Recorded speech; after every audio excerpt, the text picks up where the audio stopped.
What's up? Welcome back to Race 164. My name is Dan, and as you can tell, today I've got a different video for you.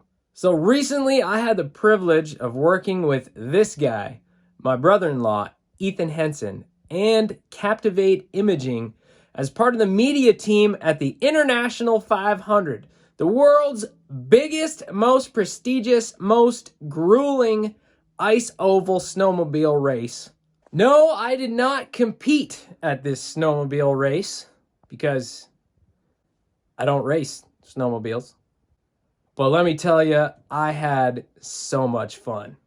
I don't have much of a structure plan for this video. I'll give you the Coles Notes version of what the event is, and then I'm just gonna sort of transition into how my day was, because I didn't even really know if I'd be able to make my own content. I was here to, help other cameramen and run a professional camera. But I was able to make a little bit of my own content, so I'm just going to piece this together as good as I can. Locally known as the I-500, up here in Sault Ste. Marie, Michigan, at the very end of I-75. This race has been on since 1969.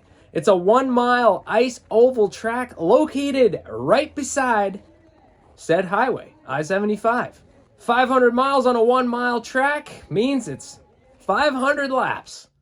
Takes like more than 8 hours usually to finish because the track needs some maintenance during the race, and you have pit stops and cautions and whatnot. So it's a big deal. Typically, teams run 2 or 3 drivers per machine so that guys can take a break. This is the Daytona 500 of snowmobile racing. It's 500 miles. It's an oval track, and it races like a NASCAR race. You've got NASCAR-style pit stops. You've got all kinds of elements. Fuel mileage comes into play. They even kick it off with those most famous words in motorsports. Riders, start your engine!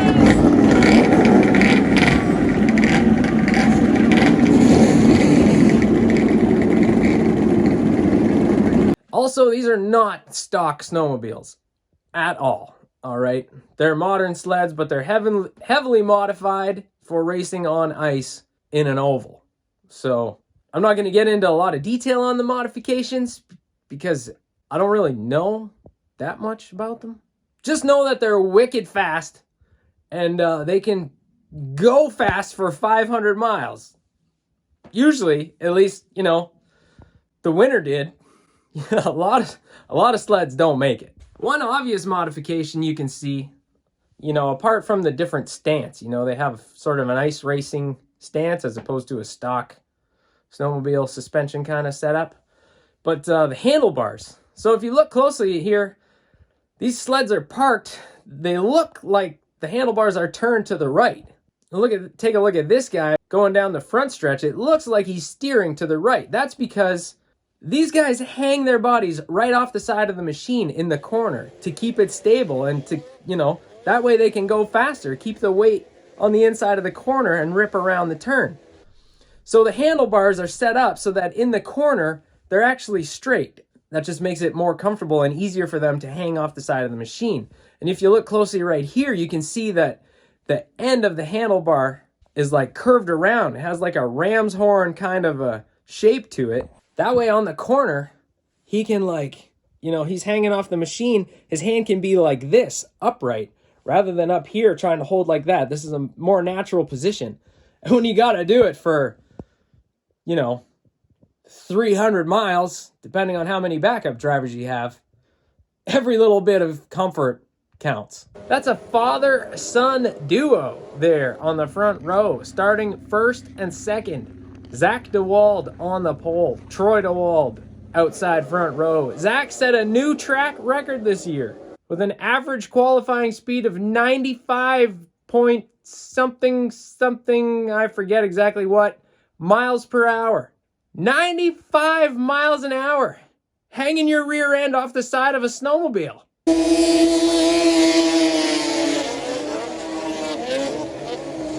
This track has 18 inches of ice. Now, I want to be clear, it's not on a lake. This is ice that, they flood it to make the ice. and shape it. And then, so when the top surface gets all bumpy, there's a planned caution. The graders come out, they scrape it down, make it as smooth as they can, and hopefully that 18 inches of ice lasts for the whole race. On a warm year, it doesn't. They get down to the clay, but they don't stop. They keep going. They will find the fastest way around that track, whatever the conditions might be. However, warmth was not a problem this year because it was 25 below zero Celsius when this race kicked off. That's about minus 12 Fahrenheit. So great conditions for ice, not great conditions for humans, but there's ways to deal with that. Hot food. What you got, boys? Pot pie? All right. And fur hats. I don't just mean any fur hats. I mean the best fur hats you have ever seen. That's just the thing at these events. You get a fur hat that has like the entire animal still attached to it and wear it around on your head, and people see you and everybody just loves it, and it's super cool, and I want one. Check out this guy. He's got the coyote head still on his hat, and his jacket matches, but it's not a coyote coat. He asked me to guess what it was, and I couldn't guess. Nanny goat. Nanny goat. It looks warm. I never heard of one. Me neither. It My looks wife warm. It bought it matches for the me. hat good too. My wife bought it for me. She must love me. She must. Have a good day. I don't know who that guy is. He's super friendly. And I found out right after that the guy with him was his bodyguard. So apparently he's an important dude. If somebody recognizes him, I would love to know who he is. There's some nice warm vendors' tents you can go. Do a little bit of shopping when you need a break from the cold. I don't have any footage of that because it was so cold that the cameras we were using needed to just stay cold. If we had taken these freezing cold cameras into these nice warm vendor tents and food tents, it would have damaged the equipment. So we had to keep them cold all day. So I don't have any footage of the vendor tents, but they're really nice, and there's lots of great food to choose from. It all tastes so good when you're that cold. Well, you need to know that I've been attending this race as a spectator off and on for my whole life. My dad brought me when I was just a little guy. His dad brought him when he was a little guy. My family's been watching it since like the very first races. I even have some footage my grandpa took in, I think, 1974. And check it out, I have some footage from the exact same place from this past Saturday. Pretty sweet. So to be down there in the pits on race day for me was so cool. So we start, doing what we got to do. We walk down pit lane. We're taking some shots of the snowmobiles, warming up and whatnot. I'm doing my job, following Ethan around like a good caddy should, holding cameras and tripods and whatever. And then we just walk right out onto the track, and we're just standing on the track. They're lining up the sleds, and I'm just out there looking around like, man, this is one of the best days of my life. I'm wearing a vest that says I-500 Race Official on it, which means I just got to go, like, we could go pretty well anywhere we wanted to that was safe. But seeing that my vest says I-500 Race Official, I wasn't super comfortable walking around like this, like I am now with my iPhone in selfie mode. Cause it's like, well, what's that race official doing? He's just FaceTiming people all day, or, vlogging all day or something. So I tried to mostly use the legit camera and look like I had more of a purpose than I actually did. So there I am out there on the racetrack, and I pull out my iPhone 11 to get some good quality content here at this, world famous snowmobiling event. Nice Motorsports is there. All right, yeah, Nice Motorsports, like from the Craftsman Truck Series. They brought this late model car out. They put studded tires on it. I understand it ran some hot laps earlier in the week on the ice track, which is pretty cool. but it served as a pace vehicle for the opening parade laps on Saturday. And this guy sat out there warming up the engine off and on for I don't know how long, but it was a long time. So I just had to walk up and ask him, on a scale of 1 to 10, how cold are you right now? 12. Right on, brother. Thanks for bringing this out. Absolutely, man. and I found out later, I'm pretty sure this is Bailey Curry. Dude raced in the Cup Series. All right, he has a full-time ride with Nice Motorsports in the Truck Series. So that was super cool of him to come up. And he's from Texas.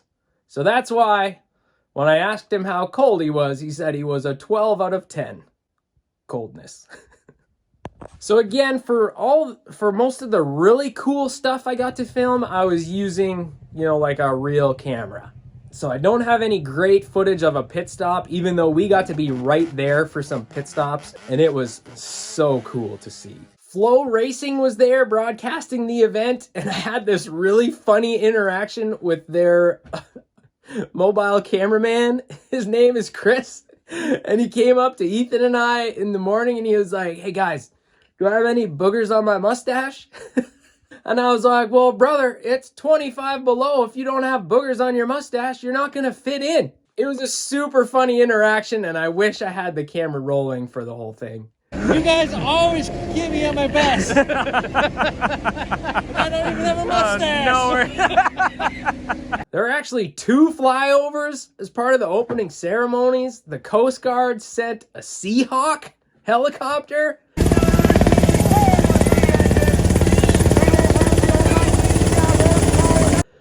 Oh, so cool. And then from our Canadian side, there was like some training planes from the college aviation program, which they were in formation. It was kind of cool. Look at this restart. Imagine flying into the first turn with 30 other snowmobiles as fast as you can, hanging your body off the side of the machine. Unreal. The footage we got in the morning is very hazy. Those frigid temperatures means the ice dust and exhaust and snow, it all kind of hangs in the track. So we could get clear shots of the leader or anyone who had a big gap between them and the sled in front of them. And other than that, it was just kind of cloudy. But thankfully, things cleared up later in the day.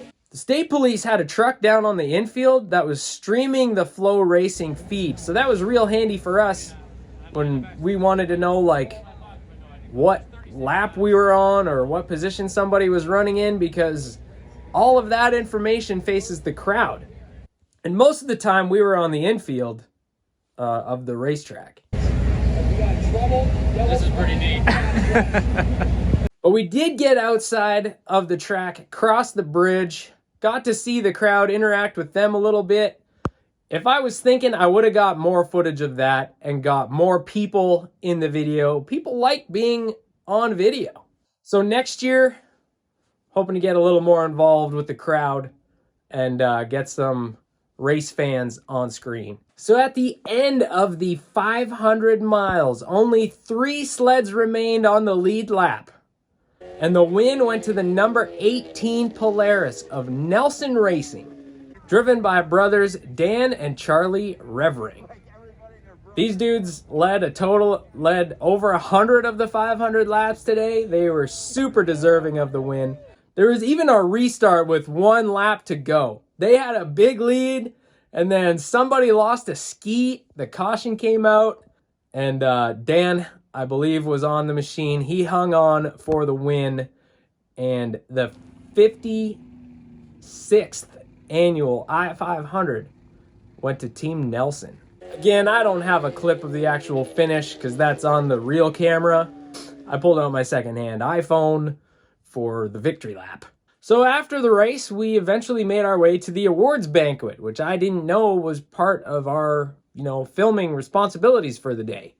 And it turned out I didn't have that much to do. So I sat at the back, just enjoyed the warmth in the auditorium, and looked at some of my footage from the day. And then some guys sat down next to me, and it turned out It was the Nice Motorsports guys. So I had a really nice visit with their PR guy.